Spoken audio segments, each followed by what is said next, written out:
Si quelqu'un vous le dit, c'est un signe certain que votre relation à distance ne fonctionnera pas. C'est ce que je vais vous expliquer aujourd'hui et ce que vous pouvez faire si vous vous retrouvez dans cette situation. Avant de commencer la vidéo d'aujourd'hui, je voudrais vous parler de quelque chose de vraiment passionnant que je fais en ce moment. Je vais vous en dire plus à la fin, mais en gros, j'ai une toute nouvelle lettre d'information qui s'appelle « Les 3 relations ». Quelqu'un est venu me voir récemment pour me poser une question sur sa relation à distance. Elle voyait quelqu'un depuis 7 mois. Pendant cette période, elle lui a parlé régulièrement, presque tous les jours, par texto ou par téléphone. Elle m'a parlé de leur formidable connexion, de l'incroyable alchimie qu'elle ressentait, de la qualité de leur conversation et de la façon dont elle le trouvait formidable. Mais si elle m'a parlé de cette situation, c'est parce qu'elle lui a demandé l'exclusivité et qu'il lui a donné une réponse incroyablement alambiquée et confuse sur sa situation, sur sa disponibilité, sur le fait qu'il n'était pas tout à fait prêt pour une relation, mais qu'il les voyait peut-être exclusives dans leur arrangement, comme il l'a dit. En fin de compte, même moi, à la fin de tout ce qu'elle a dit et qu'il a dit, je me suis senti complètement et totalement déconcerté par tout le langage qu'il utilisait et à quel point cela a dû être déroutant pour elle. Voici ce à quoi je veux que nous réfléchissions. Si vous êtes dans une relation à distance, vous savez que c'est vrai, les relations à distance, ça craint. Elles sont difficiles. Vous passez de longues périodes sans voir quelqu'un. Vous avez l'impression de ne pas vraiment faire partie de leur journée. Vous devez faire preuve d'une grande confiance parce que vous avez l'impression de ne pas vraiment faire partie de la vie de l'autre. Vous n'avez pas d'intimité physique régulière, ce qui est un aspect merveilleux de la vie à 2. On attend constamment la prochaine fois qu'on le verra. Nous essayons de profiter de la vie autant que possible dans l'intervalle, mais nous pouvons aussi avoir l'impression de reporter notre joie, de différer notre bonheur jusqu'à la prochaine fois que nous verrons la personne, lorsque nous nous sentirons comblés de la voir à nouveau dans nos bras. Qui choisirait une telle relation si nous avions le choix? Nous choisirions certainement quelqu'un au bout de la rue, dans notre propre ville, qui serait réellement présent et avec qui nous pourrions avoir une relation. On peut donc se demander pourquoi quelqu'un choisirait une relation à distance. La réponse à cette question va nous éclairer sur ce que j'ai dit, à savoir que si vous l'entendez, la relation ne fonctionnera pas. Elle va également nous éclairer sur la situation de cette femme et sur la réponse extrêmement confuse que cet homme lui a donnée lorsqu'elle a demandé plus. Alors, pourquoi quelqu'un déciderait-il d'avoir une relation à distance? Eh bien, il y a 3 grandes raisons. 1. Parce que cette personne en vaut la peine. Elle est à la fois une personne extraordinaire et quelqu'un avec qui vous pouvez vivre quelque chose d'extraordinaire. 2. Parce que nous avons un état d'esprit de pénurie. Peut-être sommes-nous célibataires depuis un certain temps, n'avons-nous pas trouvé quelqu'un qui nous plaise depuis longtemps, n'avons-nous pas eu de succès dans notre ville ou notre quartier, et lorsque nous rencontrons quelqu'un avec qui nous nous sentons liés et qu'il se trouve à des heures de route ou même à l'autre bout du pays, nous nous disons, je ne sais pas si quelqu'un de mieux va se présenter à nous. Je ne sais pas si quelqu'un va venir, alors je ferai mieux d'aller le plus loin possible. 3. Parce que cela leur convient.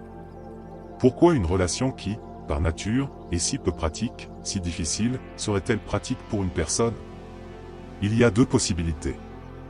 À l'extrême, c'est parce qu'elle a une sorte de double vie qu'elle ne veut pas que vous connaissiez, qu'il est bon que vous ne connaissiez pas. Il y a peut-être quelque chose qu'ils ne veulent pas que vous sachiez à propos de leur style ou de leur mode de vie.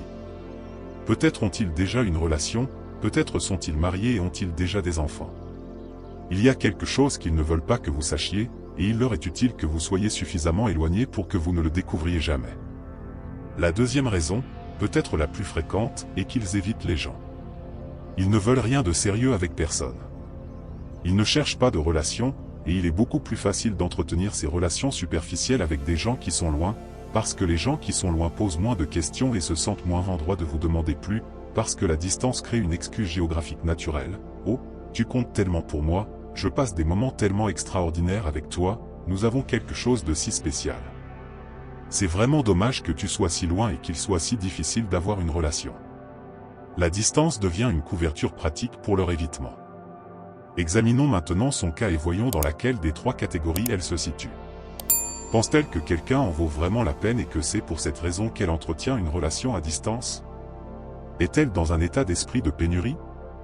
Ou bien est-elle quelqu'un qui vit cette relation parce qu'elle est pratique? Qu'en pensez-vous? Je pense que nous savons que ce n'est pas parce que c'est pratique, parce qu'elle souffre et qu'elle ne veut pas d'une relation à distance. Elle veut avoir une vraie relation avec cette personne et la voir souvent. Nous savons donc que ce n'est pas le numéro 3. Lorsque je lui ai posé cette question, elle m'a répondu que c'était le premier, je suis avec cette personne parce qu'elle en vaut la peine. Mais quand je lui ai demandé pourquoi il en valait la peine, elle m'a décrit toutes ses qualités extraordinaires, combien leur conversation était agréable, combien il était intéressant et combien elle le trouvait merveilleux en tant que personne. Mais pas une seule fois, elle n'a décrit ce qu'elle ressentait à cause de lui. Je lui ai donc posé la question et elle m'a répondu, « Eh bien, je suppose que je me sens bien quand je lui parle. » Je lui ai dit, « Non, non, non, pas quand vous lui parlez. » En général, comment vous sentez-vous avec lui et cette relation? Je sais que ce n'est pas positif parce que sinon vous ne me parleriez pas. Elle m'a répondu, « Eh bien, je me sens perdu. » J'ai dit, « D'accord, mais sous cette confusion, que ressentez-vous » Elle a dit, « Frustré. » J'ai répondu, « La frustration, c'est ce que je ressens quand je ne trouve pas mes chaussures le matin. Ce n'est pas de la frustration. Que ressentez-vous à un niveau plus profond? Parce que la vérité, c'est que ce qu'elle ressentait, c'était de la souffrance. Elle a souffert, elle a été déçue que quelqu'un qu'elle aimait vraiment ne soit pas à la même place qu'elle. Mais lorsque nous nous sentons blessés de la sorte, nous nous réfugions dans la confusion lorsque nous ne voulons pas faire face à la gravité de la situation. La confusion nous maintient dans le jeu, car tant que nous sommes confus, nous sommes toujours dans le jeu. D'ailleurs, les personnes qui évitent les gens s'épanouissent en créant de la confusion, car tant qu'elles peuvent vous maintenir dans cet état de confusion, elles peuvent continuer à obtenir ce qu'elles veulent. Ils obtiennent la satisfaction de leurs besoins même si vous n'obtenez aucune satisfaction de vos besoins. Alors, qu'est-ce qui, si vous l'entendez, signifie que votre relation à distance a peu de chances de fonctionner? Eh bien, c'est si quelqu'un vous donne une réponse confuse à une question simple. La question étant, qu'est-ce que nous sommes? Quelle est votre vision de la situation? Nous voyez-vous comme un couple? Sommes-nous exclusifs? Ce sont des questions simples. Lorsque quelqu'un vous donne des réponses confuses, il s'agit d'une forme de détournement qui vise à vous éloigner de la vérité très simple de cette situation. Donc, quand vous posez ces questions, quelle est cette chose que nous avons ici? Si la personne vous répond, ne regardez pas ça. Regardez ce lapin que je sors d'un chapeau. Oh, il porte lui-même un tout petit chapeau. Regardez les fleurs qui sortent de ma canne. Ne sont-elles pas jolies? Je sais, il y a un bon lapin, mais qu'est-ce que c'est que cette chose là-bas? Qu'est-ce qu'on est déjà? Quand je lui ai parlé de tout cela, elle m'a dit, que dois-je faire? Comment le confronter à ce sujet? Je lui ai répondu, vous n'avez pas à le confronter. Ce n'est pas une question de confrontation. Il s'agit de reprendre votre pouvoir. Et pour reprendre votre pouvoir, vous devez commencer par assumer vos besoins et ce que vous voulez. Tu veux une relation saine avec quelqu'un qui veut les mêmes choses que toi, qui peut te donner une réponse simple sur le fait que vous êtes tous les deux l'un pour l'autre et seulement l'un pour l'autre, et que vous êtes tous les deux déterminés à faire fonctionner la relation. C'est aussi simple que cela. Il ne s'agit donc pas d'une confrontation, mais d'une déclaration. Il s'agit simplement de dire à la personne, voici mes besoins.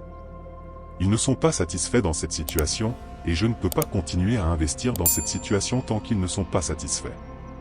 Donc, à moins que vous n'ayez changé d'avis à ce sujet, je vais prendre une autre direction. À un moment donné, que pensez-vous que cette personne va faire? Si elle fait partie de la troisième catégorie, elle va essayer de vous embrouiller à nouveau. Elle essaiera de vous ramener à la réalité, de vous expliquer pourquoi vous êtes fou ou excessif, ou pourquoi vous réfléchissez trop.